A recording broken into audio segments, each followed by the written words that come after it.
Cobo defeated arguably the greatest Madden player of all time in Henry, and lucky for us, we got the chance to chat with the Harvest Challenge champion and learn how he was able to accomplish what few have been able to do. During this breakdown, Cobo will walk us through 3 categories that were keys to his Harvest Championship run and first ever MCS belt. Those categories are red zone defense and stopping the RPO, masterclass of gun trips tight end formation, and keeping your composure.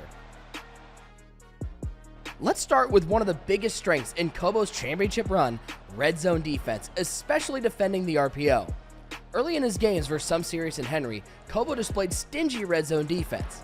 Both Some Serious and Henry were held to 3s on their first 2 trips to the red zone versus Cobo. So we had to ask, Cobo, how were you able to hold 2 of the best Madden players in the world to field goals instead of touchdowns in the red zone?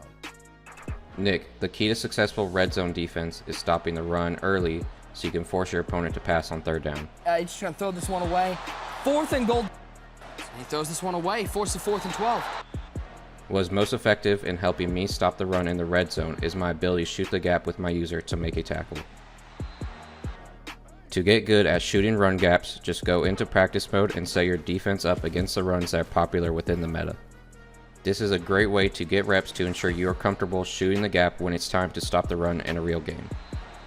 It's no secret that if you're going to be able to stop the run effectively in Madden 24, you also need to be able to defend the screen pass on RPO plays. Cobo's RPO defense was elite throughout the tournament, and lucky for us, he has a tip that was critical to his success. If you want to stop the screen pass on RPO plays, the best adjustment you can make is to manually man a linebacker up on the screening receiver. It is best to do this with a linebacker because they run straight to the screening receiver, whereas a DB will go into read and react where he may play the run. This works to cover both outside screens and bubble screens. Besides his stingy defense, another tool that helped Cobo secure his first MCS belt was his masterful offense using the gun trips tight end formation. Cobo, can you share some insight on what makes this formation so effective? The first thing you want to make sure you do when running gun trips tight end is get the ball to a hash. Most of these guys, their offense is based off of hash marks. No one likes running that offense in the middle of the field. They want to make sure they're on the right hash or the left hash because the way they know the routes are going to run. From there, make sure the trip side of the formation is always aligned to the wide side.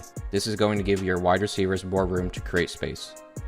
One of my favorite plays to attack the trip side is with wide receiver short posts. The way I run this play is I put my middle receiver on a flat and my slot receiver on a zig. On the weak side, I often hot route the tight end to a flat and halfback to a streak. This allows me to put underneath zones in a conflict while also opening up the post if my opponent guards the underneath routes. He's got Moss down to the 1-yard line. Having trips on the wide side of the field will also open up some nice route combinations for your tight end and halfback on the short side of the field. To do this, I put my tight end on a hot route master corner or flat and my halfback on a streak. I use these route combos a variety of times throughout the tournament to get some big plays versus man and zone. Parham got the feet in bounds that time.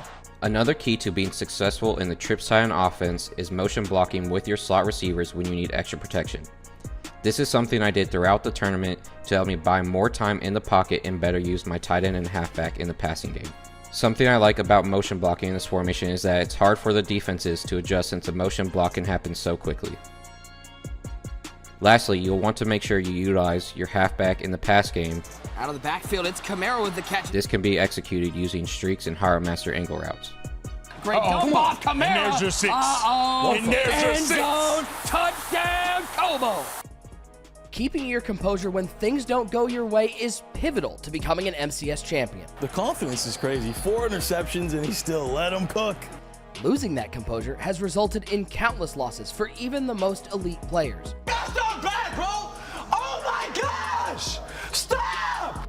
In Cobo's case, we saw several examples throughout the Harvest Tournament where he was clearly frustrated, but quickly snapped back to that next play mentality.